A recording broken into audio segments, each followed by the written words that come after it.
സ്റ്റോറിനകത്ത് പോവാം. ജിമ്മിന് വിളിക്കുന്ന കണ്ട് കീർത്തിക്ക് ഷോക്കായി. അയ്യോ പ്രേതം, അയ്യോ പ്രേതം, അയ്യോ പ്രേതം.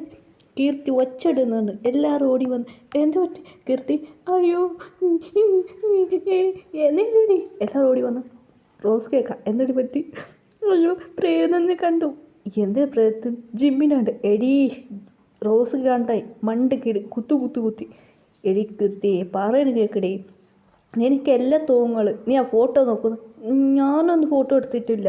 പറയണ കേൾക്കാൻ അവനെ നിരച്ചുകൊണ്ട് നിനക്ക് കണ്ണ് കന്ന അങ്ങനെയാണോ? ഓ ലക്കി, ആ എന്ത് പറ്റി? ഒന്നുമില്ലടി. ശരി. അങ്ങനെ അവർ അവർ അങ്ങനെ ഉറങ്ങി. അവർ രാവിലെ എണീച്ച് അവർ അങ്ങനെ ഇവിടെ പ്ലേസ് എല്ലാം നോക്കാൻ തുടങ്ങി. വാവ്, ഈ പാലസിൽ പോയി നല്ലുണ്ടായിരുന്നു. ദിയ പറയാം മണ്ടാതെ ലക്കി, ഗ്രാൻഡ് പല്ല പറഞ്ഞത് അവിടേക്ക് പോകണ്ടെന്നിട്ട്. ശരി. അങ്ങനെ ആയിട്ട് ലക്കി കുറച്ച് ഹാപ്പി ആയിരുന്നു. അങ്ങനെ രണ്ടാമത്തെ നൈറ്റ് രാത്രി എല്ലാവരും ഉറങ്ങിയായിരുന്നു. റോസും മിയാം ഒക്കത്തി ഉറങ്ങായിരുന്നു. റോസിനെ ടച്ച് ചെയ്യാൻ പോലെ ഫീലിംഗ് ആയി. റോസിനെ ആരോ കിസ് ചെയ്യുന്ന പോലെ ഫീലിംഗ് ആയി. റോസ് കണ്ണ് തൊടുന്നു നോക്കി. റോസിലേക്ക് ഷോക്കായി.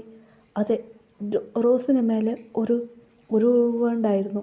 അതൊരു ജിന്നായിരുന്നു. റോസൊക്കെ ഷോക്കായി പോയി. വായൊക്കെ നോക്കി. മിണ്ടരുത്,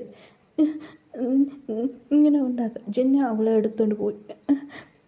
അയ്യോ, അവിടുന്ന് ഓടാൻ തുടങ്ങി. അങ്ങനെ ജിൻ അവളെ പിടിച്ചു. എവിടേക്കാ ഓടുന്നു? നീ hi, I M vampire king. അങ്ങനെ ജിൻ അവളെ എടുത്തുകൊണ്ട് തൂക്കിക്കൊണ്ട് പാലസ് കൊണ്ടുപോയി.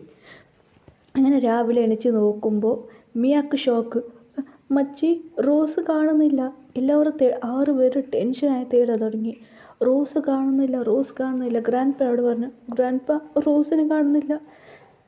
അയ്യോ നമുക്ക് പേടിയാവുന്നല്ലോ മച്ചി. അതെ. അങ്ങനെ ആയിട്ട് മിയാക്ക് ഭയങ്കര പേടിയായിരുന്നു. മിയ തനിയാണ് ഉറങ്ങുന്നത്. അങ്ങനെ മിയ ഉറങ്ങുമ്പോൾ ആരംഭം വാമ്പർ. എൻ്റെ വൈഫ് ഇവിടെ ഉറങ്ങുന്നു. അങ്ങനെ മിയ എന്നെ തൂക്കിക്കൊണ്ട് പോയി. അങ്ങനെ രാവിലെ എണീച്ച് ദിയ വന്ന് നോക്കും. ദിയക്ക് ഷോക്ക്. മച്ചി എന്തു പറ്റി? മിയാനെ കാണുന്നില്ല. Grand pack shock. നിങ്ങൾ ആരും പാലസിൽ പോയി? ഇല്ല ഗ്രാൻഡ് പാ, പോയിട്ടില്ല. അങ്ങനെ ഗ്രാൻഡ് പാ പറഞ്ഞു നിങ്ങളിവിടെ നിൽക്കണ്ട. ഗ്രാൻഡ് പാ പറഞ്ഞു നിങ്ങളെല്ലാവരും ഒക്കത്ത് ഉറങ്ങിക്കോ എന്ന് പറഞ്ഞു. അങ്ങനെ ഗ്രാൻഡ് പാ പറയുന്നതിനൊക്കെ എല്ലാവരും ഒക്കത്ത് ഉറങ്ങി. അപ്പോൾ ദിയക്ക് തന്നെ താഴ്ക്കാൻ തുടങ്ങി. അയ്യോ എനിക്ക് താഴ്ച വയ്യ. അങ്ങനെ ദിയ പുറത്ത് വന്ന് പിരിജിന് ഓർഡർ കുടിക്കുമ്പോൾ ദിയനെ ഹക്ക് ചെയ്തു. അയ്യോ ആരാ? ഷോക്കായി. ആരാ തിരിഞ്ഞു നോക്കും. വാമ്പയർ കിങ് ചുക. അയ്യോ ദിയ ഓടാൻ തുടങ്ങി. വിട് ആരെത്ത്? ദിയനെ സൗണ്ട് കേൾക്കുമ്പോൾ പ്രിയ വന്നു.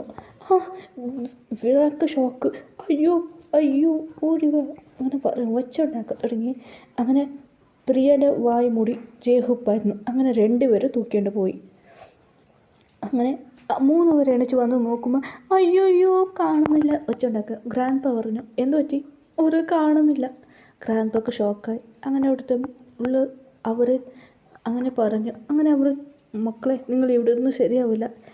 എന്താ ഗ്രാൻഡ് പാ നിങ്ങൾ നാട്ടിലൊക്കെ പോയി? അങ്ങനായിട്ട് അത് അങ്ങനെ കണ്ടുപിടിക്കാൻ അങ്ങനെ എല്ലാവരും വന്ന് തേടാൻ തുടങ്ങി. അവർ കാണുന്നത് അതായി. അങ്ങനെയായിട്ട് എല്ലാവരും ടെൻഷനായി. 3 പേര് അവരെന്നാ വീട്ടിലൊക്കെ പോയി. അങ്ങനെ കീർത്തി വിഷമത കയറിയാൻ തുടങ്ങി. കീർത്തിയുടെ നാളെ പെണ്ണ് കാണാൻ വരുമായിരുന്നു. കീർത്തിക്ക് ഹാപ്പി ആയിരുന്നു. ശരി ഓക്കെ. കീർത്തിക്ക് രാകേഷിനെ ഒത്തിരി ഇഷ്ടപ്പെട്ടു പോയി. അങ്ങനെ പെണ്ണ് കാണാൻ അവർ വന്നു, ഉറപ്പിച്ച് പോയി. കല്യാണം കാര്യം അവർ സംസാരിച്ചായിരുന്നു. കീർത്തിക്ക് ഓൾറെഡി നിശ്ചയമായിരുന്നു. അതെ, ഓൾറെഡി നോക്കി വെച്ചായിരുന്നു കീർത്തിക്ക്. അങ്ങനെ രാവിലെ കല്യാണമാണ്. കീർത്തി നല്ലതായിട്ട് ഉറങ്ങായിരുന്നു. രാത്രി 12 മണിക്ക് കീർത്തിയുടെ റൂമൊക്കെ വന്നു വാമ്പയർ ജിമിൻ. എല്ലാവരും കീർത്തിനെ കാണുന്നില്ല. അതെ, ജിമിൻ കൊണ്ടുപോയി. നിസിറിയക്കും മാരേജ് നടന്നുകൊണ്ടുണ്ടപ്പോൾ ഫുൾ ലൈറ്റ് കത്താൻ തുടങ്ങി. അതെ, നിസിറിയക്കും മാരേജ് ആയിരുന്നു. മാരേജ് നടക്കുമ്പോൾ വാമ്പയർ വന്ന് നസീറിനെ തൂക്കിക്കൊണ്ട് പോയി. നസീറിയക്കും മായയായിരുന്നു. എല്ലാവരും നോക്കും, വീട്ടുകാർ കേസ് കൊടുത്ത് കാണുന്നില്ല എന്നിട്ട് ഒരു ഉറുമ്പ് വന്ന് എടുത്തുകൊണ്ട് പോകുന്ന CC ക്യാമറയിൽ പുറത്ത് കണ്ടായിരുന്നു. എല്ലാവർക്കും ഭയങ്കര പേടിയായിരുന്നു. അതെന്താണ് ഏതാണ് അറിയില്ലായിരുന്നു. ലക്കി മിണ്ടാതിരുന്നു ജോലി ചെയ്തുകൊണ്ടിരുന്നു. അതെ ലക്കി ഫുഡ് കഴിച്ച് ലക്കിയും മോമും ഡാഡിൻ്റെ കൂടെ എൻജോയ് ചെയ്തിരിക്കുമ്പോൾ അപ്പോൾ ലക്കി ഇങ്ങനെ മമ്മീൻ്റെ മടിയിൽ ഇരിക്കുമ്പോൾ ഒരു ഡാക്ക് വന്നു. അവർ ഷോക്കായി. അത് ലക്കിനെ തൂക്കിയാണ് അവരുടെ എതിരിലെ പോയി. ജങ്കൂക്ക് ഇവരെല്ലാം ഒച്ച ഉണ്ടാക്കാൻ തുടങ്ങി. എല്ലാ ഫാമിലി പോലീസ് വന്ന് ഇങ്ങനെ ചെക്ക് ചെയ്ത് നോക്കുമ്പോൾ എല്ലാ വീട്ടിലിങ്ങനെ അപ്പൂപ്പനോട് ചോദിക്കുമ്പോൾ അപ്പൂപ്പൻ കാര്യം പറഞ്ഞു. അങ്ങനെ അവിടെ 100 മീറ്റർ പോലീസ് എല്ലാവരും വരാൻ പ്ലാനായിരുന്നു. പക്ഷെ ഇപ്പോൾ നമുക്ക് കുറച്ച് ദിവസം കഴിഞ്ഞ് എന്താ സംഭവിച്ചത് നമുക്ക് നോക്കാം. എല്ലാവരും കണ്ണു തുറന്നു നോക്കുമ്പോൾ ഇവിടെ ഇതേതടി പുറത്ത് നോക്കുമ്പോൾ 7 വാമ്പരിക്കും വന്നു. ഇവിടെ എന്നെ വിട് അവിടെ എന്ത് സംഭവിച്ചത് നിങ്ങൾക്ക് കാണാം. നിങ്ങളെല്ലാം ആരാ? ഓക്കെ ജിന്നു വന്നു റോസിനോട് പറഞ്ഞു, നമുക്ക് കല്യാണം കഴിക്കാം. ഞങ്ങളെല്ലാവരും വാമ്പരിക്കിങ്. അയ്യോ അതൊന്നും നടക്കില്ല. ഹ്യൂമണിക്ക് എങ്ങനെ വാമ്പര് കല്യാണം കഴിക്കുമെന്ന് നിങ്ങൾക്കല്ലേ എന്നെ ഇഷ്ടപ്പെട്ട് പറഞ്ഞ അത് ഞങ്ങൾ ജോക്ക് പറഞ്ഞതാ. ജോക്കാണോ? ശരി കല്യാണം കഴിച്ചു. എല്ലാവരും പേടിച്ച് അതെ അവർ കല്യാണം കഴിക്കാമെന്ന് പറഞ്ഞായിരുന്നു. അങ്ങനെയായിട്ട് വാമ്പർ വന്നു. എല്ലാവരും പോലീസ് എല്ലാവരും എങ്ങനെയടി റോസ് നെക്ക് പിടിങ്ങിയ? ഞാൻ കണ്ണു തുറന്നപ്പോൾ ഇവിടെ ആയിരുന്നു. എനിക്ക് ഭയങ്കര പേടിയായിരുന്നു. അങ്ങനെ എല്ലാവരും പറഞ്ഞു. അങ്ങനെയായിട്ട് വാമ്പർ അവരെ കല്യാണം കഴിക്കാനെന്ന് പറഞ്ഞിരുന്നു. അവർക്ക് ഭയങ്കര പേടി. നമുക്ക് ഇവിടുന്ന് തപ്പിക്കാൻ പറ്റില്ല. നസീർ പറഞ്ഞു, അബുക്ക് തൊടരുത് പറഞ്ഞ നിങ്ങൾ തൊട്ടല്ലടി. നീ എപ്പടി പറഞ്ഞ? ഞാനൊന്നും പറഞ്ഞിട്ടില്ലേ. മിണ്ടാതിരടി. എല്ലത് കാണാൻ നിങ്ങളാണ് എന്ന് നസീർ കയറിയാൻ തുടങ്ങി. എൻ്റെ മാരേജ് മുടങ്ങി. എന്തൊക്കെയാ എടി നിനക്കുവാ? എനിക്കും അതേടി സംഭവം. എല്ലാവരും ഓരോന്ന് പറഞ്ഞു. എടി നമുക്കും എല്ലാവർക്കും എൻഗേജ്മെൻ്റ് ആയി. മാരേജ് അടി മച്ചി. എല്ലാവരും ഷോക്കായിട്ട് എല്ലാവരും നോക്കും.